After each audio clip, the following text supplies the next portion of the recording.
uit ondersteuning. Aston Mukulongo is daar. Grootfontein wat nie baie getalle daar het nie.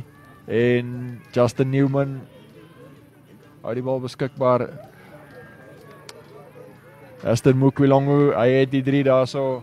Nee, dis is inderdaad Irongwa Achiburi, Hilary Mwashi, die stit, Kyle Wenzel nou die, ook Warren Narib, die ander stit wat opgekom het. 'n klomp fases in 'n ry en Irongwa Achiburi, hy gaan 'n mooi 3 druk hierso teen sy voormalige span.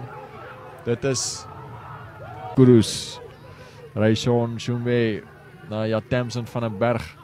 Hy gee so 'n fop aangee, vinnige skakelwerk deur en sy derde 3 wat hy gaan druk. Irongwa Achiburi